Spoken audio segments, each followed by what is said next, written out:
오늘 우리에게 주시는 하나님의 말씀은 마태복음 4장입니다. 마태복음 4장 12절로 17절까지 말씀입니다.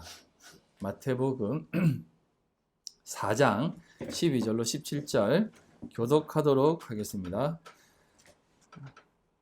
예수께서 요한이 잡혔음을 들으시고 갈릴리로 물러가셨다가 나사렛을 떠나 스불론과 납달리 지경 해변에 있는 가버나움에 가서 사시니 이는 선지자 이사야를 통하여 하신 말씀을 이루려 하심이라 일렀으되 스불론 땅과 납달리 땅과 요단강 저편 해거면과 이방인의 길이요 흑암에 앉은 백성이 큰 빛을 보았고 사망의 땅과 그늘에 앉은 자들에게 빛이 비추었도다 하였니라. 이때부터 예수께서 비로소 전파하여 이르시되 회개하라 천국이 가까이 왔느니라 하시더라. 아멘. 저는 책을 그렇게 좋아하는 사람이 아닙니다. 왜냐하면 책이라는 것이 시간을 너무 많이 잡아먹는 것 같다라는 생각을 했기 때문에 그래요. 그래서 책을 한 자 더 보는 것보다 한 사람을 더 만나는 게 더 중요하지 않겠나. 그냥 한 번이라도 만나서 삶을 나누는 게 낫지. 책 속에 파묻혀 사는 것은 썩 좋은 것은 아니다라는 생각을 해왔습니다. 그도 그럴 것이 저는 혼자 사는 운동도 별로 좋아하지 않습니다. 그래서 함께 이렇게 하는 운동도 좋아했는데 요즘은 책이 좀 좋아지고 있어요. 네. 혼자서 책 읽는 시간이 좋고 혼자 있는 시간도 참 좋다라는 생각이 참 많이 듭니다. 그래서 얼마 전부터 이제 책을 또 많이 읽다가 도서관에 책이 있길래 이제 책을 한 권을 꺼내 읽었는데 그 책 제목이 흐르는 강물처럼이라는 책이에요. 파울로 코엘료라는 사람이 지은 책인데 에세이 형식으로 지은 책이에요. 거기 보면 이런 내용이 있습니다. 한 사람이 작가를 초빙해서 꼭 강연을 듣고 싶다라고 오랜 시간을 부탁했던 겁니다. 자신에게. 그래서 자신에게 부탁을 했지만 늘 거절했어요. 왜냐하면 시간 내기도 힘들고 가기도 귀찮아서 거절했는데 하루는 초빙을 했던 당사자가 직접 찾아와서 부탁을 하길래 거절할 수 없이 가겠다라고 했습니다. 그렇지만 가는 조건이 있다. 그 조건이 뭐냐면 강연회의 입장료를 2유로, 한국 돈으로 약 한 2,500원에서 3,000원 정도 되는 입장료만 받고 그 다음에 오는 사람도 200명으로 제한을 해라. 그렇게 해도 강연회를 할 거냐라고 하니까 그렇게 해도 하겠다는 겁니다.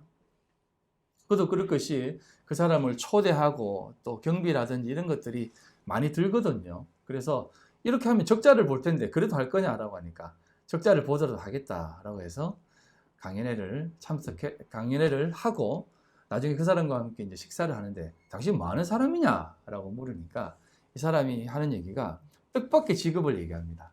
자기는 교회를 사고 파는 사람이다라고 하는 것이에요. 왜냐하면 그 교회 단체에서 교회를 자꾸 사고 파니까 유럽에 있는 교회가 어떻게 팔리는지 아시죠?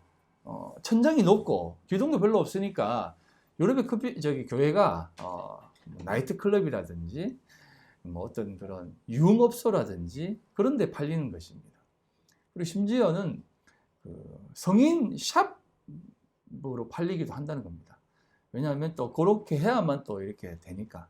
그래서 이 사람이 교회를 사고 팔 때 중재자가 되어서 어떤 용도로 쓸 것인지를 물어보고 그 용도가 맞으면 그 사람에게 판다는 것입니다.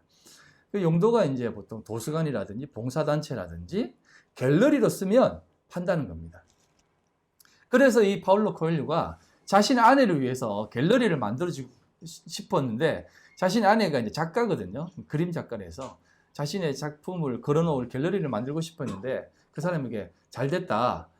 필요한 건물 하나만 이렇게 소개해달라고 해서 그 사람이 마땅한 물건이 있습니다. 팔겠습니다. 했는데 그곳이 어디냐면 한 500명 정도가 있었던 교회라고 합니다. 가격이 얼마냐고 물어보니까 얼마인 줄 아세요? 1유로입니다. 그래서 깜짝 놀래가지고 아니 왜 그러냐 하니까 그냥 이렇게 사용하십시오. 하지만 유지비가 아마 천문학적으로 나올 겁니다. 라고 하는 것이에요. 자기는 2유로로 했는데 그 사람은 1유로로 얘기하면서 요지비가 천문학적으로 나올 거니까 잘 유지만 하면서 사용하라는 겁니다. 그래서 그냥 웃고 말았다는 것입니다. 제가 왜 이런 얘기를 길게 했느냐 하면 오늘 한국 교회나 전 세계의 교회가 이렇게 될 것 같아서 말씀을 드렸습니다. 천정은 높고 공간이 크니까 아마 나중에 성도가 줄어들면 이런 용도로 팔리지 않을까라는 생각을 해봅니다. 그런데 이런 용도로 자꾸 팔려야 되는데 요즘 이단들이 자꾸 사서 문제죠. 예. 제가 이렇게 이야기하는 것은 사실상 수순입니다. 세상의 교회는 그렇게 가야 합니다. 그래야만 실체가 오기 때문에 그렇습니다. 오늘 우리가 교회라고 말하는 건물은 모형 아닙니까? 모형? 모형은 실체가 드러나면 없어져야만 됩니다. 모형은 실체를 위해 존재하는 곳입니다. 그래서 실체가 오면 모형은 당연히 사라지는 게 맞는 거예요. 하지만 사람들은 이 모형이 사라지지 않기를 너무나 바라고 있는 것 같습니다. 그게 사실은 선악과 입에 물고 삼키지도 못하고 뱉지도 못하는 오늘날 많은 성도들의 모습 아니겠습니까? 우리는 알고 있습니다. 이 땅의 교회가 실체가 아니라는 것을. 그리고 이 땅의 교회가 사라져야만 한다는 것을. 그래야만 실체가, 천국이, 예수가 이 땅에 오신다는 것을 말입니다. 우리는 일본어처럼 이렇게 이야기합니다. 주님 다시 오심을 준비하자. 주님이 다시 오실 때 부끄럽지 말자. 그런데 우리가 주님이 다시 오심을 준비하고 있습니까? 아니 그냥 기본적으로 생각해서 준비한다는 것이 무엇이라고 생각합니까? 주님 다시 오실 때 부끄럽지 말자라고 하는 이 생각이 또 이런 준비가 무엇이라고 생각하십니까? 종말론자들이나 안식교인들이나 말하는 그런 준비를 말하는 것이겠습니까? 그들 종말론자들이 말하는 것을 한번 제가 얘기해 보겠습니다. 그들이 주장하는 주님 다시 오심을 준비하며 기다리는 성도들이 취하는 모습이 어떤 모습일까요? 그는 늘 이런 표현을 씁니다. 깨어있는 자들이 되어야 된다. 깨어있으라 라고 얘기합니다. 이 깨어있다는 것이 무엇을 말하는 것일까요? 이 내용의 대표적인 예가 마태복음 24장에 나옵니다. 마태복음 24장 41절로 44절 이 부분만 우선 한번 보겠습니다. 두 여자가 맷돌질을 하고 있음에 한 사람은 데려가고 한 사람은 버려둠을 당할 것이니라. 그러므로 깨어있으라. 어느 날에 너희 주가 임할는지 너희가 알지 못함이니라. 너희가 아는 바니 만일 집주인이 도둑이 어느 시각에 올 줄을 알았더라면 깨어있고 그 집을 뚫지 못하게 하였으리라. 이러므로 너희도 준비하고 있으라. 생각하지 않을 때에 인자가 오리라. 여기에 사용된 깨어있으라 라는 단어가 어떤 단어냐면 그레고레오입니다. 그레고레오. 이 말은 어디에서 나왔냐면 이 헬라어는요 그 원뜻이 중요하거든요. 이 단어는 어디에서 왔냐면 에게이로에서 왔습니다. 에게이로. 한 번쯤 들어보셨을 것입니다. 에게이로가 뭐냐면 살아나다라는 뜻이에요. 살아나서 일어나는 것을 얘기합니다. 히브리어로 쿰이라는 뜻이에요. 달리다 쿰, 소녀의 일어나라 라고 하는 그 쿰이에요. 이것은 일어나다라는 것인데 이 에게이로가 어떤 의미냐면 단순히 깨어있으라라는 말이 아니라 죽었다가 살아나는 자에게 사용되어지는 단어예요. 그렇기 때문에 예수님께서 이렇게 표현하는 것, 에게이로 하셨다라는 것은 죽었다가 다시 살아나는 것을 깨어있는 것이다 라고 표현하는데 성경은 우리가 한글로 보기 때문에 깨어있어라 하면 우리가 정신을 바짝 차려야 되겠다라는 생각으로만 자꾸 보니까 우리 종말을 준비해서 정신 바짝 차리고 있어야 된다라는 것으로만 생각하는 것이에요. 신앙을 잘 지키며 살아가야 된다라고 생각하는 것이에요.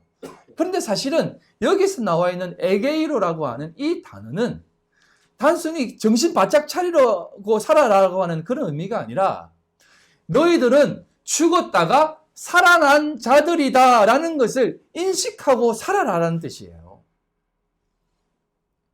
그래서 종말론주의자들이 하는 깨어있어라, 깨어있지 않으면 다 죽을 것이다 라는 개념이 아니라 너희들은 다 죽은 자들이었는데 살아난 자들이기 때문에 그것을 좀 인식하고 살아가야만 된다라는 투로 얘기하는 것이에요.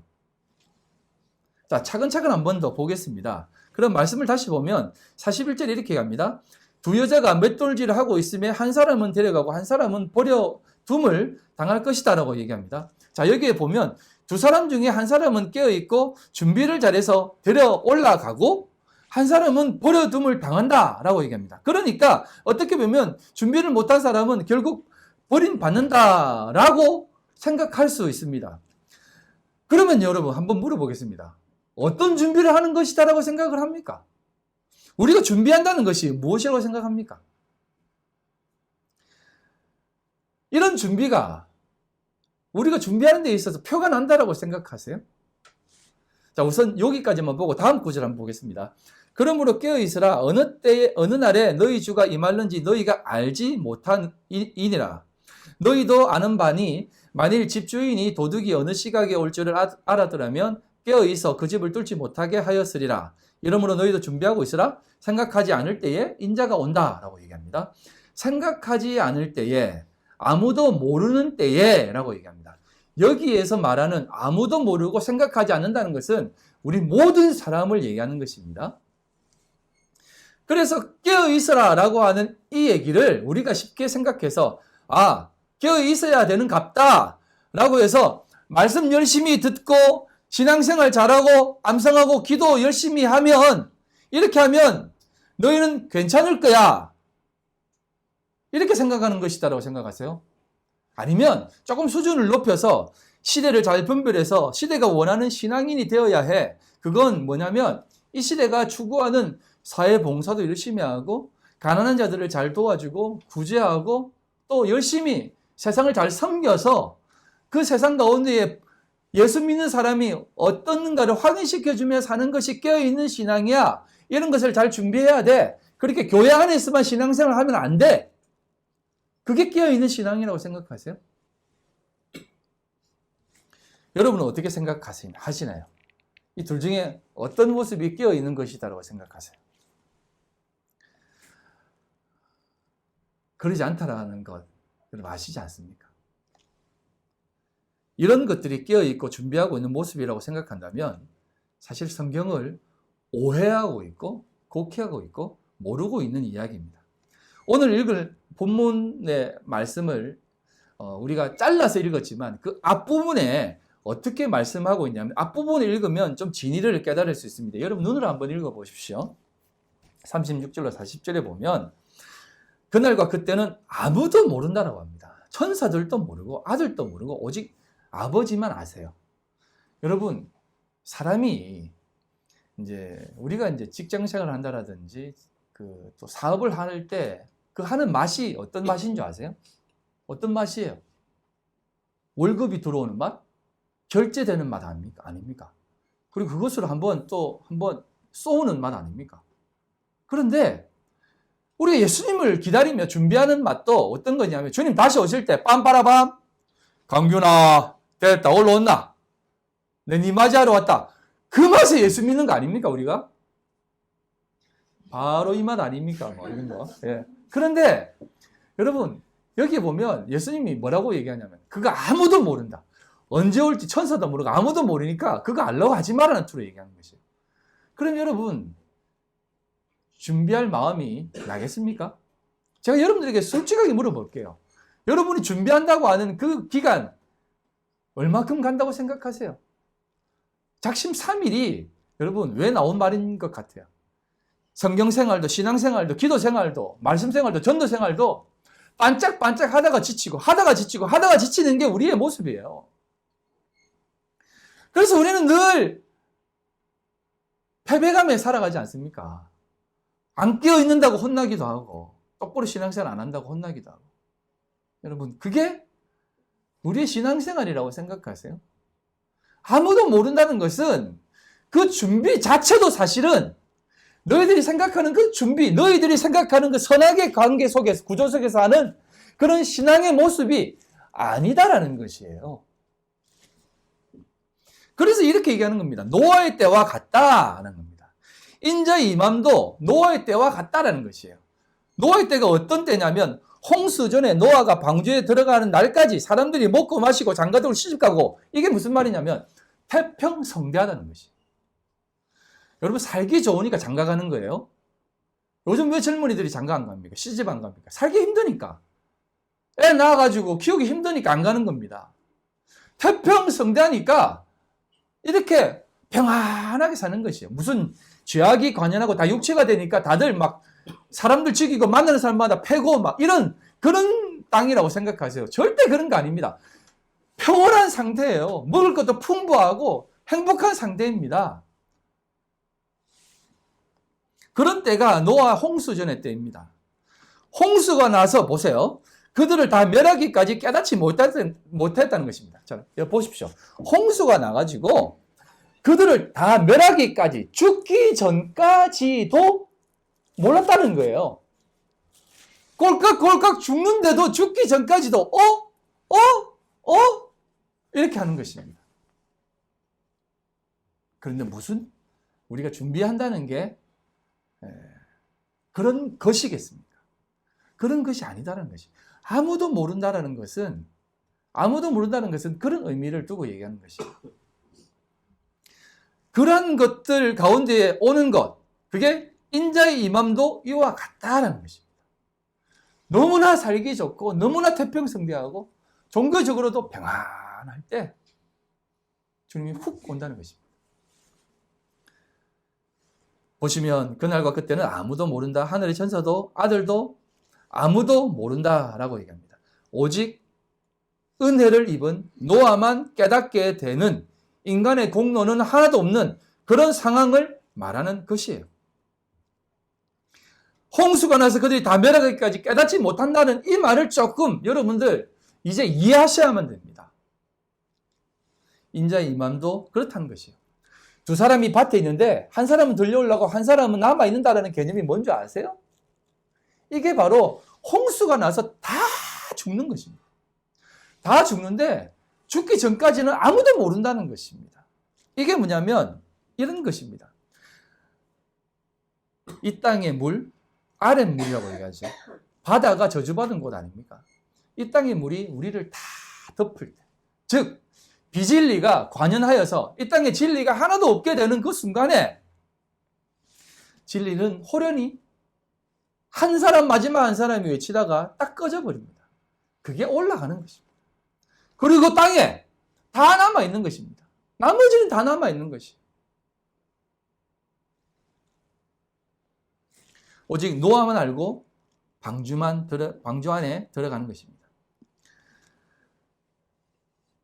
한 사람 들어가고 한 사람은 남겨진다라는 말은 아랫물로 인해 다 잠깁니다. 그리고 비진리로 인해 세상은 육체가 된다는 그런 의미를 말씀하는 것입니다.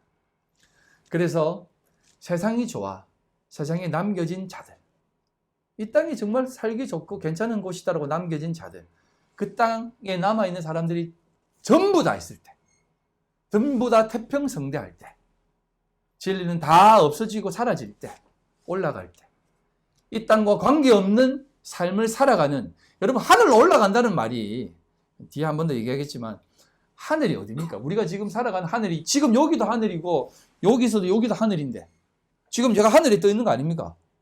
예? 하늘이 어디입니까? 하늘이 검은 곳이에요. 그건 성전을 얘기하는 겁니다. 다 복음의 진리 가운데 가득 채워질 때 이 땅은 비진리로 가득하게 된다는 것입니다. 그래서 깨어있으라, 에게이로는 다시 살아나는 것입니다. 그 죽음의 바다에서 깨어나 살아있는 모습, 깨어있으라가 아니라 깨어나라 라는 개념을 얘기하는 것입니다. 그리고 준비하고 있으라라고 합니다. 이 준비하고 있으라는 말도 헤토이모스인데요. 이 말은 너희도 혼인잔치에 참여되었으니 그 혼인잔치에 참여함을 준비해라 라는 겁니다. 혼인잔치가 뭐예요? 천국잔치입니다. 천국잔치에 누가 들어가요? 뭘 준비해요? 길거리에 있는 악인들, 거렁뱅이들, 폐인들 다 불러 모아가지고 준비시키는 게 뭐예요? 예복. 그리스도의 은혜의 예복. 그거 입히는 거 아닙니까? 그게 준비하는 것이에요. 은혜의 예복을 준비하는 게 우리가 준비하는 것이에요? 은혜의 방편이 무엇인지 깨닫는 것이에요. 이 준비하는 것도 다 이것을 얘기하는 것입니다. 제가 요즘 길을 계속 씻고 있어요. 비진리가 뭔지를 알기 위해서 종말이라든지 뭐 마지막 때를 얘기하는 사람들의 설교를 많이 듣는데 들으면서 진짜 내가 이걸 듣고 있어야 되나라는 생각을 듣습니다.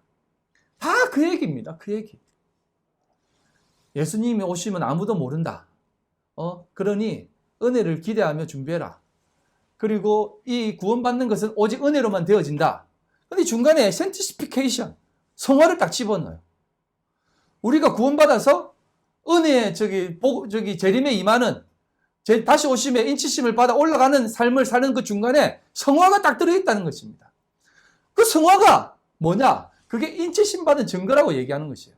거기서 그게 쭉쭉쭉쭉 나열하는 게 뭐냐면 구원받는 것도 은혜라고 얘기하고 하나님 앞에 부름받는 것도 은혜라고 얘기하면서 그 중간에 뭘 집어넣으면 성화를 집어넣어버려요. 제가 성화가 나쁘다는 게 아닙니다. 잘 들으셔야 됩니다. 그거 딱 집어넣고 뭔 얘기하냐면 이런 모습이 드러나지 않으면 여기 못 이른다는 것도 얘기해버리는 것이에요. 아니 이게 무슨 앞뒤 맞는 것도 아니고 이거 3단 논법만 알아도 아는 사람인데 제가 말도 잘 안 되네. 보세요. 값없이 아무 공로 없이 은혜 받는다고 구원 받는다고 했잖아요. 그러면 값없이 은혜로 올라가야죠. 그런데 그 중간에 뭔가를 집어넣고 이런 것이 드러나지 않으면 이것도 없다라고 말해버리면 그게 무슨 값없는 것이에요. 은혜를 개똥으로 여기는 것이죠. 여러분이 중간에 하는 게 뭔지 아세요? 네? 중간에 있는 게 다 그거예요. 하나님을 열심히 믿어라. 열심히 섬겨라. 그리고 열심히 도와줘라. 지극히 작은 소작이 한 것이 내게 한 것이다라고 하면서. 그런 것들을 하지 않으면 요거 없다라고 얘기하는 것이에요. 이거 해야 돼요. 당연한 겁니다. 이거 해야 됩니다. 그런데 이거 왜 하는지 아세요? 이거 뒤에 가서 설명을 드릴게요. 그래서 여러분, 우리가 왜 준비하고 있으라라고 했을까요? 그건 뭐냐면 이 은혜는 인간편에서 무슨 준비를 할 수 있는 것이 아니다라는 말입니다. 자신이 영락 없는 죄인임을 고백하는 것이에요.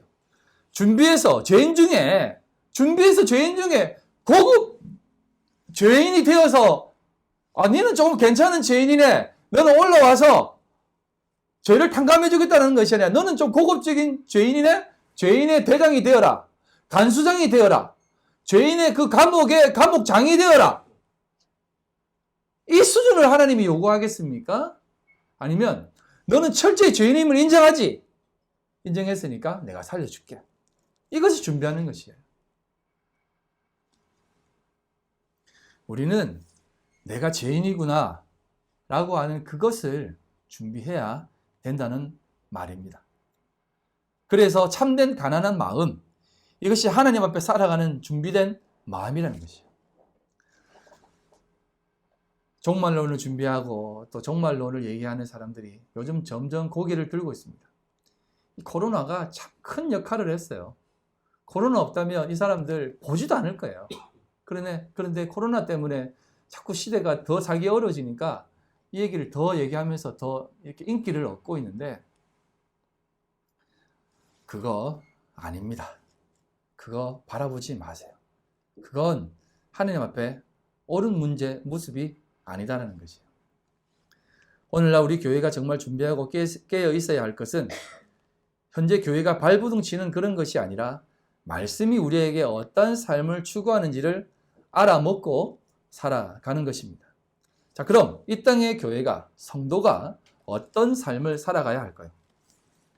우리는 언제나 이런 설교를 들어왔습니다. 성경의 원리라는 것을 하나 툭 던져놓고, 예를 들면 용서하라 라는 주제를 딱 던져놓고 용서하는 것이 하나님의 뜻이다? 물론 하나님의 뜻 가운데 용서하는 것 맞죠? 용서하는 것도 하나님의 뜻 안에 있는 것입니다. 그런데 이런 용서를 얘기하면서 이렇게 얘기하는 것이에요. 1번 참는 것, 2번 대가를 바라지 않고 잊어버리는 것, 3번 예수님이 우리를 용서하셨으니까 우리도 용서하는 것이 마땅하다. 결론적으로 용서하는 것이 하나님의 뜻을 이 땅 가운데 이루는 것이다. 그래서 이 땅에 하나님의 뜻이 잘 전파되어 용서가 풍성한 곳이 되게 하자 라는 것으로 갑니다. 그럼 이 설교 듣고 우리가 돌아가면서 어떻게 합니까? 그래, 이번 주 목사님이 용서하라고 했으니까 이번 주 말씀은 용서라는 것을 꼭 붙잡고 이번 주에 용서하며 살자. 그러니까 누군가 나한테 조금 잘못하면 용서하자. 차 타고 가다가 누가 끼어들어가지고 시비 걸면 용서하자. 누가 나한테 욕해도 이번 주는 내가 꼭 용서하자. 물론 이거 당연한 것입니다. 이건 예수 안 믿는 사람이나 예수 믿는 사람이나 똑같은 거예요. 이런 것을 하나님이 얘기하는 건 아니다라는 것이에요. 전에도 얘기했듯이 이렇게 얘기하는 것이 이제 막 주제 설교고 대지 설교인데 우리가 자꾸 적용으로 가니까 이렇게 생각할 수밖에 없는 것입니다. 그래서 이런 것들을 하면 우리가 신앙생활을 잘 하고 있다고 생각하게 만드는 것에 제가 이의를 제기하는 것입니다. 여러분, 세상이 추구하는 목표가 우리의 목표가 되면 안 되잖아요. 우리는 참 성도의 삶이 무엇인지 진짜로 잘 돌아봐야 되는 것입니다. 자, 이제 본론으로 들어갑니다. 오늘 본문 말씀은 예수님이 광야에서 시험을 받으시고 나오셔서 하나님의 나라, 천국을 선포하시며 나아가시는 모습입니다. 이 모습이 어떤 모습을 담고 있으며 무엇을 의미하는지를 보면서 오늘 살아가는 우리 성도들의 삶이 무엇인지 꼭 확인하셔야 됩니다. 4장을 다시 한번 보면 마태복음 4장 12, 13절입니다. 예수께서 요한이 잡혔음을 들으시고 갈릴리로 물러가셨다가 나사렛을 떠나 스불론과 납달리 지경 해변에 있는 가버나움에 가셨다라고 얘기합니다. 이 가버나움으로 가셨다라고 얘기하는데 여러 지명이 등장하는데 스불론, 납달리, 가버나움, 카파르나움인데요. 이 내용을 조금 더 자세히 보려면 누가복음 4장을 다시 한번 보셔야 됩니다. 눈을 한번 보세요. 누가복음 4장 16절로 20절에 이렇게 쭉 나옵니다. 예수께서 그 자라신 곳 나사렛에 이르사 안식일에 늘 하시던 대로 회당에 들어가사 성경을 읽으려고 서심해 회당에 들어가서 이제 구약의 두루마리 성경을 쭉 펴고 그것을 읽는 것입니다. 이사야 61장 내용을 쭉 읽는 것이에요. 이사야 선지자의 글을 쭉 읽는데 이런 내용입니다. 주의 성령이 내게 임하셨으니 이는 가난한 자에게 복음을 전하게 하시려고 내게 기름을 부으시고 나를 보내사 포로된 자에게 자유를 눈먼 자에게 다시 보게 함을 전파하며 눌린 자를 자유하게 하고 주의 은혜의 해를 전파하게 하려 하심이라 라고 얘기합니다. 요거 61장을 쭉 읽고 이렇게 딱 듣는 것입니다. 그러면 그 내용에 대해서 예수님이 이제 조금 얘기를 하는 부분들이 있어요.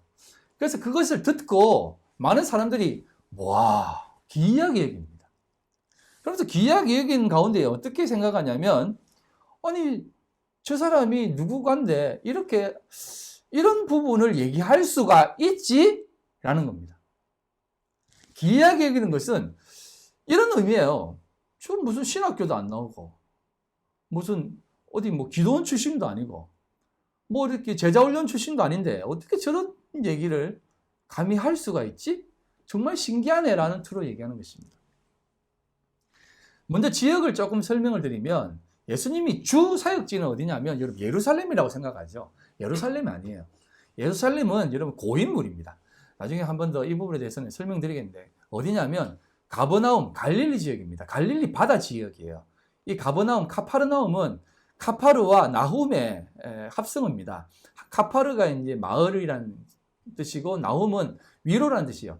위로의 고을이라는 뜻입니다. 그래서 가버나움에서 이제 전하는데 이 가버나움은 그 갈릴리 해변 바닷가 위쪽 북쪽에 있는 지역이에요.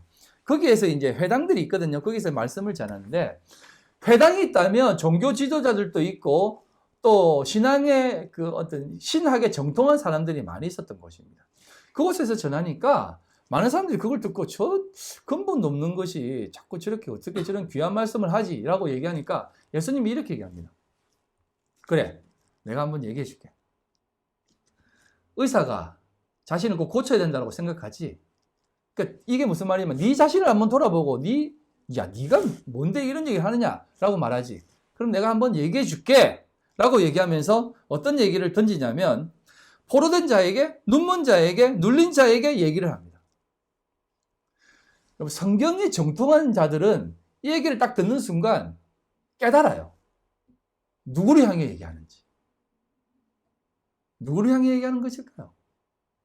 바로 그곳에 있는 유대인들에게, 종교 지도자들에게 얘기하는 것입니다. 너희들이 포로된 자고 눈먼 자이고 억눌린 자다 라고 얘기하는 것입니다. 그런데 이 사람이 네 요셉의 아들이 아니야, 네가 감히 우리한테 그런 얘기를 해 하면서 딱 배드는 것입니다. 그렇게 얘기하니까 여러분 이제 이거 말씀을 이제 펼쳐놓고 한번 해놓을게요. 누가복음 4장 21절 27절입니다. 자, 설명을 드릴게요. 이렇게 딱 얘기하니까 24절부터 설명을 드릴게요.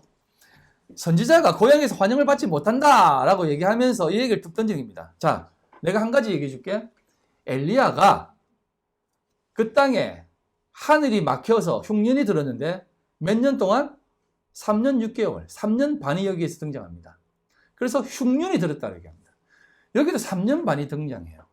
그럼 3년 반 이스라엘 땅에 하늘이 닫히고 3년 반 동안 흉년이 들었다라고 하는 것은 뭐냐면 이게 바로 우리의 인생이라는 것입니다. 즉 우리가 신앙생활을 하고 있다라고 하는 이스라엘 땅에 내리는 3년 반의 그 흉년이라는 것이에요. 하늘은 성전을 얘기합니다. 그곳에 은혜의 비가 그쳤다는 개념이에요. 그랬는데 이스라엘 땅에 수많은 과부들이 있었다라고 합니다. 이스라엘의 과부가 누구입니까? 이스라엘의 과부는 남편 없는 자입니다. 남편은 누구를 상징해요? 예수, 하나님. 즉 너희들이 하나님과 단절된 자로 있었는데 오직 사르밧 과부, 여기에는 사렙다 한 과부라고 얘기하는데 이게 이제 열왕기 왕상 17장에 나와 있는 내용인데 그 뒤에 보여주십시오. 나중에 아직 보여주지 마세요. 그래 얘기하는데 이 사렙다 과부 그 여자에게만 엘리야가 찾아갔다라고 얘기합니다. 이스라엘에 수많은 과부가 있었지만 이방 여인 그 과부한테만 찾아갔다라고 합니다. 그리고 또 얘기해 줄게. 엘리사는 누구한테만 은혜를 베풀었다고? 이스라엘에 수많은 나병 환자가 있었다고 얘기합니다. 나병 환자는 어떤 병이라고요? 이건 하느님 앞에 벌받아 생기는 병입니다. 나병 환자의 의미 아시죠? 나병 환자는 고통을 모르는 거예요. 뜨거운 물 만지면 뜨거운 것이 몰라가지고 이게 다 살이 타버리는 겁니다. 코를 부비다가 코가 떡 떨어져 나가요. 그래서 아픔을 못 느끼는 거예요. 이게 나병 병의 특징입니다. 즉 자기가 어떤 지경이 있는지 모르는 자들이에요. 그런데 여기 보면 수리아 사람, 오직 나만에게만 은혜를 베풀었다고 얘기합니다. 그 얘기를 딱 들으니까 이스라엘 사람들이 이게 지금 무슨 소리 하는 거야 하면서 딱 잡고 밀쳐가지고 절벽 끝으로 밀어붙여.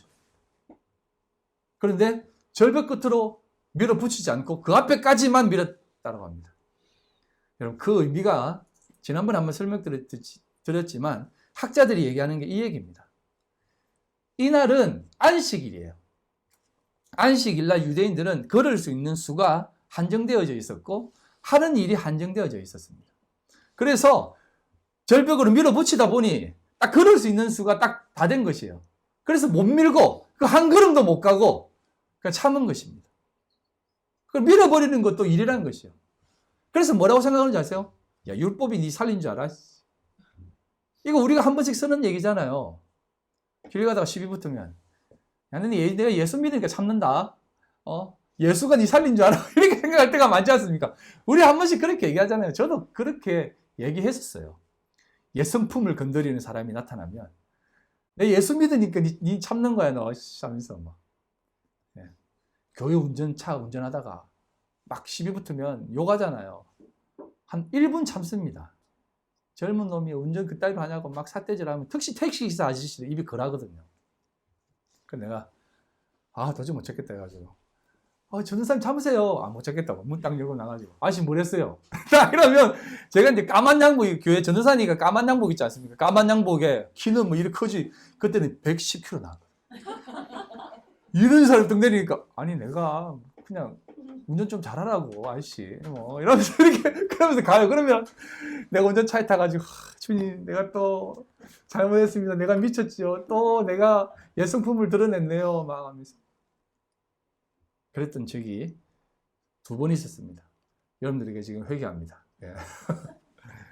예. 여러분 그게 아니라는 것입니다. 그래서 예수님이 그 사이로 여러분 율법 사이로 사이로 빡 지나가는 것이에요. 이게 다 예수님의 의미가 있는 표현입니다. 율법 사이로 가는 게 쪼갠 고기 사이로 지나가는 횃불을 상징하는 모습이에요. 사이로 지나가서 율법을 내가 갈라놓아 버리겠다라는 뜻으로 이렇게 지나가 버린 겁니다. 딴 사람들은 못 걷지만 예수님은 걸어가 버리신 거죠. 여러분, 이게 유대인들이 하는 신앙생활이라는 것입니다. 자, 그러면 이 사렙다 과부에게 행한 이 모습을 한번 눈으로 또 보시면서 한번 제가 설명을 드릴게요. 열왕기 왕상, 열왕기상 17장 9절로 16절에 쭉 나와 있는데, 다 아시니까 제가 설명만 드릴게요. 엘리사가 이제 갈멜산에서의 전투를 마치고 이제 막 중리산이하면서 있는 중에 하나님이 그만 징징거리고 그 사렙다 과부한테는 가라 이렇게 얘기합니다. 이스라엘 내비두고 과부한테는 가라는 것입니다. 이제 하나님이 진짜 나에게 참 진리를 깨닫게 하시는구나 라고 생각하고 가는 것입니다. 이게 갈릴 가브나움으로 가는 거예요. 가브나움으로 가는 개념이에요. 가서 그 사렙다 과부를 만납니다. 과부를 만났는데 그 과부가 어떤 지경에 있냐면 아들하고 둘이 사는데 오늘 이 떡, 이 밀가루 조금 있는 거, 그 기름 조금 있는 거 요거 부부해가지고 구워가지고 요거 먹고 우리 둘이 죽자 하는 상황이 있는 사람이에요. 그런 사람에게 엘리야가 가가지고 야, 나를 위해 떡 만들어가지고 갖다 가져온다는 거야. 지금 하느님이 무슨 깡패도 아니고 이건 무슨 그걸 달라면 이게 말이 안 되잖아요. 예? 그런데 엘리야가 그걸 달라는 겁니다. 여자가 그런 설명을 합니다. 그러니까 야, 괜찮으니까 가져와. 나를 위해 먼저 만들고 후에 너희들을 위해서 만들어라 라고 합니다. 그러면 이제 우리가 이 본문을 어떻게 생각합니까? 이 사렙다 과부도 이렇게 자기가 없는 거 다 싹싹 끌어가지고 하나님 앞에 바쳤으니까 여러분들도 좀 갖다 드리세요. 그럼 하나님이 채워주십니다. 우리가 이렇게 생각했잖아요. 그것도 뭐 제가 나쁘다고 생각하지 않습니다. 그것도 귀한 모습이에요. 근데 이거의 진리를 모르면 이거는 이런 것들로 인해서 우리가 받아 누린다라고 하는 마음으로 제발 드리지 말라는 것입니다. 이건 하나님의 뜻이 담겨져 있는 그런 마음이에요. 하나님이 여러분들에게 집 바치라고 하면 바쳐야지. 아들 바치라고 하면 바쳐야죠. 근데 하나님 여러분들이 그렇게 그거 요구하지 않으세요. 지금은 그런 거 요구하면 몰라 이제 해야 되나? 근데 그거 하라고 하지 않으세요. 그리고 그거 그렇게 하라고 하시는 마음 주시면 해야 되지만 그런 마음 누군가 강요해서 한다면 그건 하지 마세요. 그거 하나님 받지 않습니다. 그런데 여기 엘리야가 그걸 하러 갑니다. 그래서 이 과부가 합니다. 하고 나니까 어떤 일이 일어납니까? 진짜 그와 함께 거하는 동안, 기근 있는 동안, 그 가정에만 밀가루가 가루가 떨어지지 않고 기름이 끊이지 않았다는 것입니다. 그 가정에만 이스라엘에는 늘 메말랐지만 그 사렙다 과부 가정에만 마르지 않았다는 것입니다. 그런데 더 웃긴 건요. 이렇게 살다가 나중에 이제 뒤에 읽지 않았지만 그 아들이 죽습니다. 그래가지고 또 엘리야가 와가지고 아니 내 아들 죽었는데 이거 어쩌면 좋습니까? 먹는 것도 중요하지만 이거 아들 죽는 것은 저는 지금 다 필요 없습니다. 이렇게 얘기하는 것이. 그래서 엘리야가 어떻게 합니까? 3번 그의 위에 얹습니다. 죽은 자 아이에. 그래서 살아납니다. 혼이 돌아왔다고 하는 이 네페시입니다. 호흡이 돌아온 것입니다. 하나님의 호흡이 돌아온 것이. 다 복음을 담고 있는 것이. 복음을. 그제서야 어떻게 고백을 하냐면요. 이 여인이 24절, 열왕기상 17장 21절 24절인데 24절만 읽겠습니다. 여인이 엘리야에게 이르되 내가 이제야 당신은 하나님의 사람이시요 당신의 입에 있는 여호와의 말씀이 진실한 줄 아노라 하니라 라고 얘기합니다. 그전에는 떡으로 돌로 먹었지만 그에게 말씀이 임하니까 아들이 살아났다는 것은 이제 죽었다 살아나는 개념이거든요. 말씀이 임하니까 이제 당신의 입에서 나오는 모든 말이 진짜임을 믿습니다 라고 깨닫게 되는 것입니다. 이게 우리에게 말씀하시는 그 복음의 진리라는 것입니다. 엘리사도 마찬가지입니다. 엘리사도 다 그 얘기를 하는 것이에요. 이스라엘 사람 중에 나병 환자가 많았지만 오직 수리아 사람 나만뿐 그만 이렇게 고침을 받았다라고 얘기하는 거죠. 그랬더니 이스라엘 사람들이 예수님을 죽여버리려고 하는 것입니다. 여러분, 괜찮아요. 예. 저 옷 벗으면 됩니다. 여러분, 우리가 이런 모습으로 살아간다는 것이 무엇이라고 생각하십니까? 우리가 신앙생활을 하면서 가지고 있는 신앙적 열심과 수고와 마음들, 이건요, 사실은 가끔 누군가가 대표로 이런 얘기를 하지만 우리의 마음이 다 있습니다. 하나님도 나는 못 건드려 라고 하는 말과 동일한 모습으로 등장합니다. 네가 하나님 아들이라고? 아들이 뭐? 우리에게 율법이 있는데 하면서 예수님을 죽여버리려고 하는 게 우리의 모습이라는 것이에요.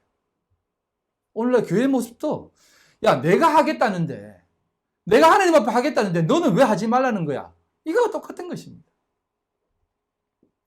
베드로, 야고보, 요한이 다 취하는 모습 아닙니까?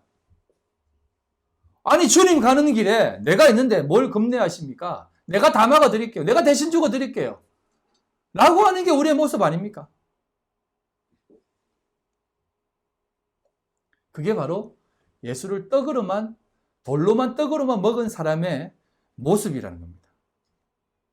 다 자신들의 구원을 위해서, 이 구원이라고 하는 것은 말이 구원이지 사실 자기가 잘 되고 싶어 하는 마음입니다. 자기 챙기기를 위해서 예수를 다 이용하고 있는 것 아니겠습니까? 그럼 그게 뭘까요? 우리가 참으로 생활하는 게 뭘까요? 잘 들어보세요. 예수님께서 말씀하십니다. 포로된 자, 눈먼 자, 눌린 자, 이걸 알라는 것입니다. 너희들이 포로된 자고 눌린 자고 눈먼 자라는 것을 좀 알라는 것입니다. 내가 눈뜬 자라고 생각하지 말라는 것이에요. 내가 하나님 앞에 괜찮은 사람이라고 생각하지 말라는 것이에요. 우리가 정말 이 세상에 포로된 자이군요. 내가 이 세상에 눈먼 자이군요. 이 세상에 눌린 자이군요. 하나님 도와주세요 라고 가야만 우리는 진짜 성도다는 것입니다. 그런데 많은 성도들이 선악과 입에 물고 아니 그래도 이렇게 살면 안 되지. 내가 열심히 잘 살아야지. 이거 먹지도 못하고 삼키지도 못하고 입에 물고 그래도 내가 열심히 해야 되는데 이렇게 하면 안 되는데 라고 바둥들고 하면서 막 발만 동동 거리고 있는 모습이 오늘날 기독교인들의 모습 아니겠습니까? 먹고 우리가 선악과 먹은 죄인으로 드러나야 되는 것이에요. 그래야만 오늘날 우리에게 보여주신 복음이 필요한 사람이 되는 것입니다. 가버나움에서 복음을 전합니다. 위로의 지역입니다. 복음을 전하는데 어떤 일이 일어난지 아십니까? 거기에서 수많은 이적을 베풀었어요. 보면 문둥병자도 고치고 중풍병자도 고치고 베드로의 장모 열병도 고치고 회당장의 야이로의 딸도 고치고 혈루증 앓는 여인들도 다 고치고 맹인들의 눈도 다 고치고 오그라든 손을 펴버리는 그런 모든 것들을 다 행했음에도 불구하고 그들은 예수로 믿지 않았던 것입니다. 그래서 이 다른데 소돔과 고모라의 복음을 전해도 다 믿겠다 야 라고 한 것 아니겠습니까? 왜? 자신들은 괜찮은 사람이다라고 생각했기 때문에.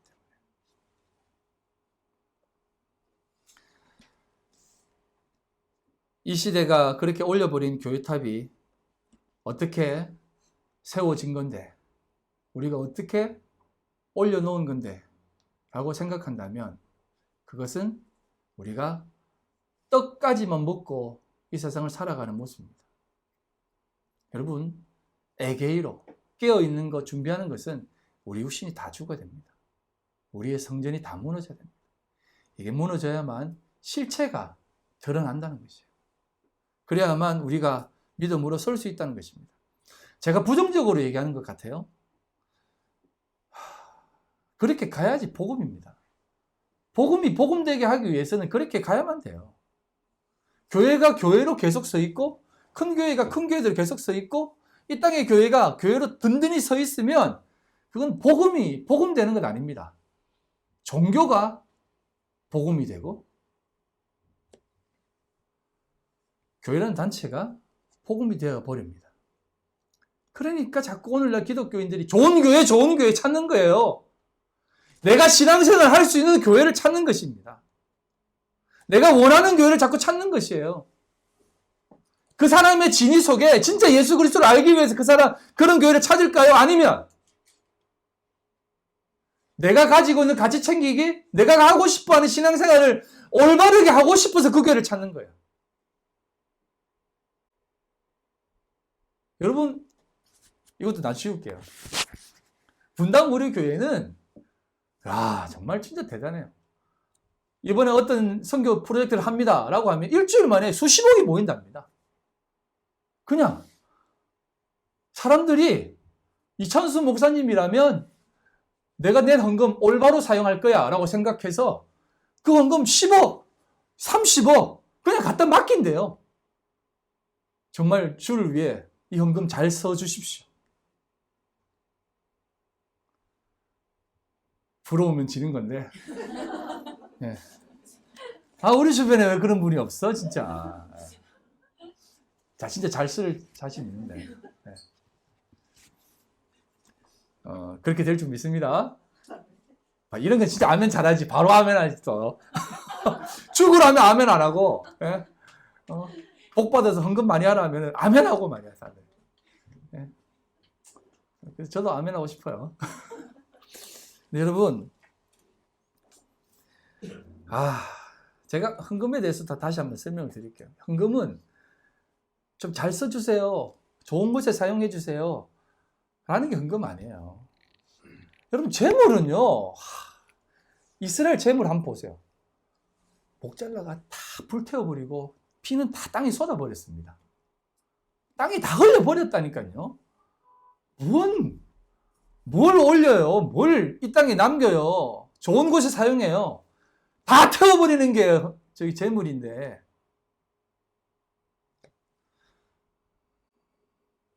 여러분, 자, 이제 시간이 돼서 말씀 뵙겠습니다.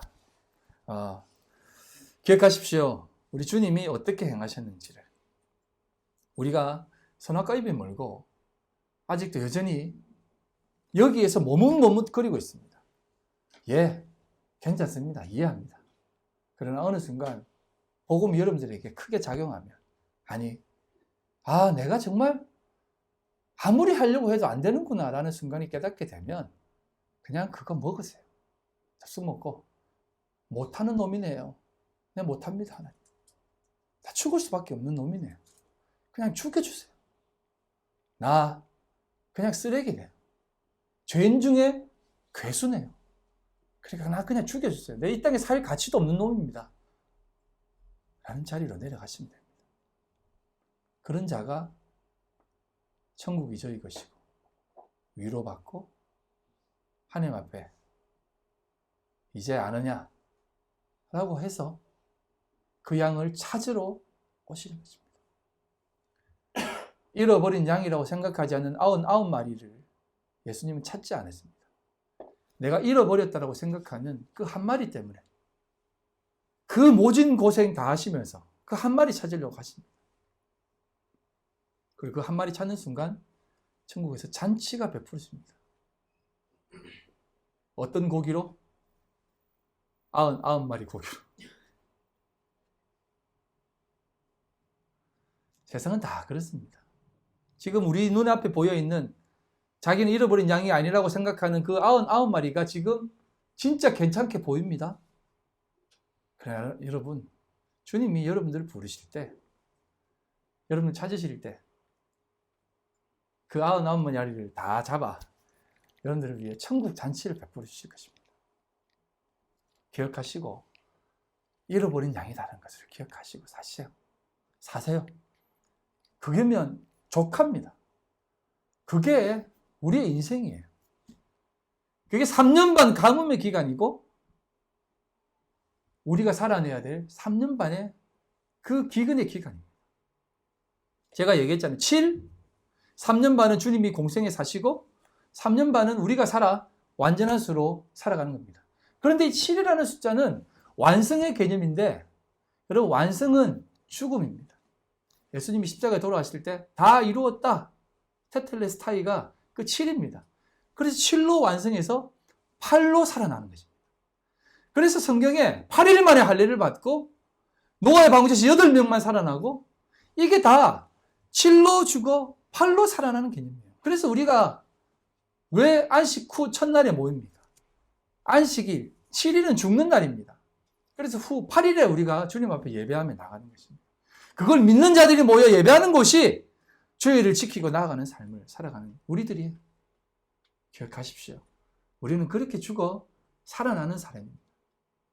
그래서 여러분 우리가 그것을 늘 매일매일 깨달아 사도 바울의 고백처럼 날마다 내가 죽어 내가 날마다 살아나야만 되는 자이구나 라는 것을 기억하시고 살아난 자가 아닌 살아나야만 될 자라는 것을 인식하시고 오늘도 믿음 앞에 신실하게 살아가는 여러분들 다 되시기를 주님의 이름으로 간절히 소망합니다. 아버지 하나님 감사합니다. 오늘 주님 앞에 하나님 앞에 신실하게 살기로 나아가는 우리 하나님의 백성들 주께서 기억해 주시고 인도해 주시옵소서. 아버지 하나님 우리는 죽을 수밖에 없는 자이고 아니 죽은 자임을 깨달아 오직 예수 그리스도의 공로만이 우리를 살려낸다는 것을 꼭 기억하고 오늘도 믿음으로 살게 하여 주시옵소서. 아버지 하나님 이 자리를 빌어 기도합니다. 우리 귀한 최천 입사님의 제보를 불쌍히 여겨 주시옵소서. 하나님 위의 오른손으로 진안수하여 주시고 아버지 하나님께서 꼭 안아 주시옵소서. 두려운 마음, 부족한 마음, 또 못난 마음 가지지 않게 해주시고 하나님 앞에 이 땅을 섭리하시는 하나님 앞에 겸손히 기도하며 나가는 귀한 형제 되게 하여 주시옵소서. 아버지 하나님 그 가족, 상심한 가족들 두려워하지 않게 해주시고 또 아이도 어리고 또 살아가는 날이 많이 남아있는데 아버지 하나님 꼭 위로하셔서 회복시켜 주시고 건강케 하여 주시고 또 온전히 열심히 살아갈 수 있도록 주여 축복해 주시옵소서. 아버지 하나님 치유하여 주시옵소서. 오늘 주님 앞에 나올 때 빈손 들고 나오지 않고 겸손히 하나님 앞에 귀한 물질 드립니다. 하나님 받아 주시옵소서. 이 물질 받아 주셔서 하나님 앞에 온전히 상달되어지고 이 땅 가운데에 하나님의 나라 위에 잘 쓰임받게 하여 주시옵소서. 아버지 하나님 손길을 기억해 주시고 쉽지 않고 힘든 가운데 주님 앞에 나아가오니 아버지 하나님 더욱더 주님 앞에 나아가는 그 마음을 온전히 붙잡아 주시고 신실하게 인도하여 주시고 또 아버지 하나님 힘을 다해 하나님 앞에 나아갈 수 있도록 주도하 주시옵소서. 하나님 기뻐 받아 주시옵소서. 지금은 우리 주 예수 그리스도의 그 크신 은혜와 아버지 하나님의 극진하신 사랑하심과 성령님의 교통인도 역사 충만하심이 오늘도 주님 앞에 내가 포로된 자고 갇힌 자고 눌린 자임을 깨달아 고백하며 살기로 결심한 우리 모든 성도들 무리와 그들의 가정과 직장과 사업과 삶의 터전 위에 지금으로부터 영원토록 함께 있을지어다. 아멘.